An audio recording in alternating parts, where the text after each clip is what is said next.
All right, so I'm gonna share everything I'm learning about hard money loans right now because even though I've acquired, managed to operate over $20 million worth of real estate at this point over the last 8 or so years, I've never actually stumbled into hard money.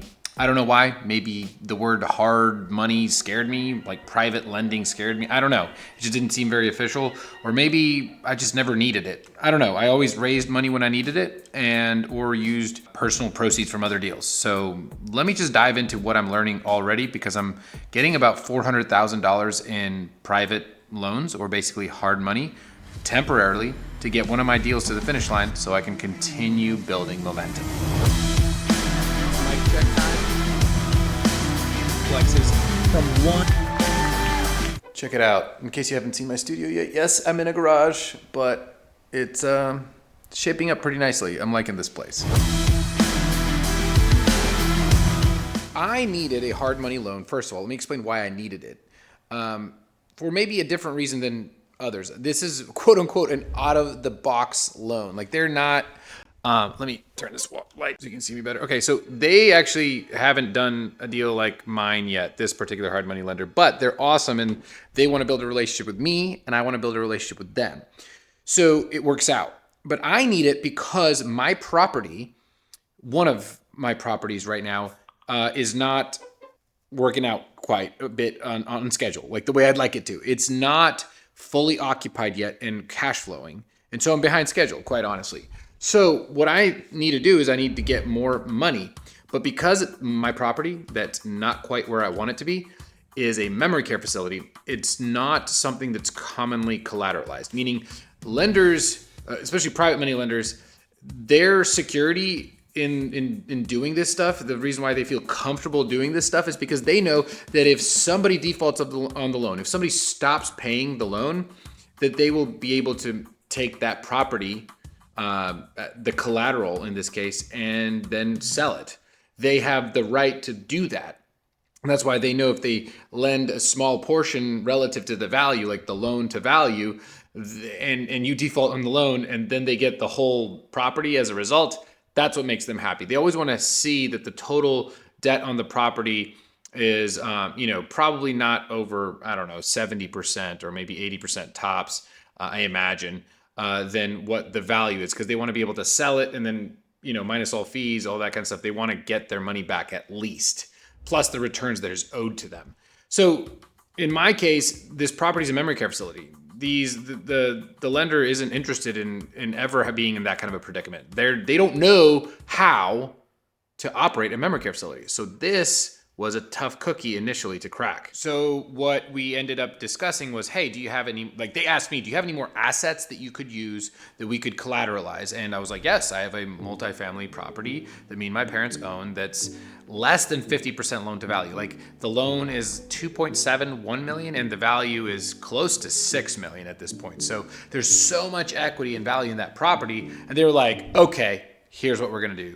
We're going to lend to you based off of that property. So they were going to collateralize that property so that if for some reason I default on the loan, even though I'm using it for the memory care facility, if I default on the loan, then they're going to go and say, all right, we want your apartment complex. We want that equity back. So you're going to have to sell it. The slightly more difficult part here, though, is I have a $2.71 million Freddie Mac loan on that property, and that's something they don't like either.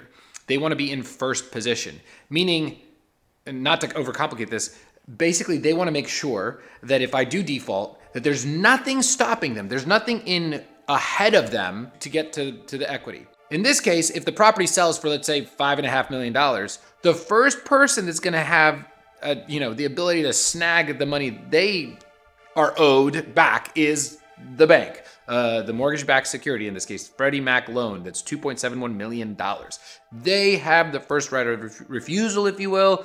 Really, they're going to take that money back. And then whatever's left over, hopefully there's enough, in this case there definitely would be, for anybody that's in second position or in third position. Does that make sense? So typically, the way they do it is, let's say it's a single family home, and let's say you have a $500,000 house, right? That's the value. And the loan on it is only $200,000, right? Because maybe you bought it when it was way less, valuable, and now it's way more valuable and it appreciated and all that kind of stuff. So your loan's relatively low, but you're like, you know what? I want to tap into that equity. I got some deals I want to do. And you're like, I would like to pull out $150,000 out of this $500,000 home that I have. And they're like, okay, so now the total loan is going to be the $200,000 that you have, like the mortgage note, right? And then you want another 150. So now the total loan is going to be 350. What they're going to do is they're going to say, you know what? Here's 350. Pay off that $200,000. And the 150 on top, that's for you to use like you wanted to. But now what they did by doing that, by eliminating the other loan, they put themselves into first position. Now there's no other loan that stands ahead of them in priority. And so they're able to, decide if they want to like foreclose on you if you default on the loan. They and it's relatively easy with single family homes. You just put it on the market in a couple of months, it's closed. Especially if they sell it at a discount, because they don't really, all they want to do is they want to get their money back and returns. I mean, it's that simple for them. So that's what's going on, right? So how did this work out for me? Let me get a little bit more comfortable here. So I basically discussed with them, okay, let's put you, or actually they suggested this. They were like, hey, let's be put into second position on your apartment complex because it's an apartment complex. They know that is a very, very stable asset. They looked at my financials. They looked at where I brought it to. It was a story they could tell when they're raising capital for these loans. And in fact, like one of the people at the company, they're actually investing their own personal returns because they believe in this property so much. They know it's going to be good, stable returns. And so basically they said, hey, even though this is second position, even though this is different than what we do, you have so much equity in this property. We trust you as an operator. We are actually going to lend you in second position on a property that's not even anything to do with what you're actually going to be using the money on. So in reality, what's happening is my apartment complex is kind of like a piggy bank for me right now. And I can keep doing this as long as I do right by them and I pay back this $400,000 I'm requesting and I get it back to them. I will then be able to do that again and again and again. They'll give me cash for doing deals because they see that I'm a good operator and I have this equity backed like apartment complex that they can always collateralize whenever I do want a loan. And so they're motivated because they're like, look, they see the drive. They're like, if you're going to do a lot of deals, we want to work with you because we want a lot of deals because that's how they make money. They give returns to their investors and they make some of the fees and some of the returns on top as well. I'm not super familiar with their business model, but it can't be too complicated. And the faster the velocity of money grows, because I'm going to do bigger deals and then they're going to raise more money. And so the more often and the larger the volume is total, the more money they make and the more money the investors make, more money I make. So it's a match made in heaven and I'm really excited about this. So that's how hard money works. And in this particular case, typically what you pay is somewhere between 10 and 12%, okay, interest rate. In my case, because it's a second position, like definitely 12%, right?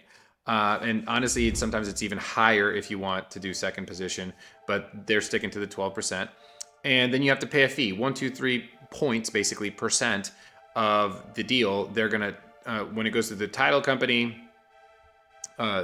their fee comes out of it before I actually get sent the money. So I'm actually going to get, 400,000 minus 12,000 because that's 3% actually credited to me. Now I still owe them 400,000. So,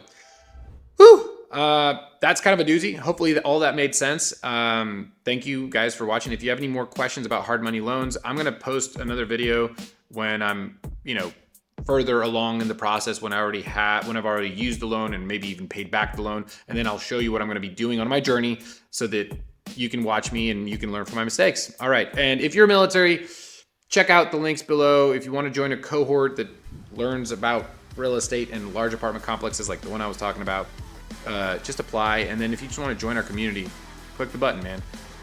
So yeah, see you guys later. Bye.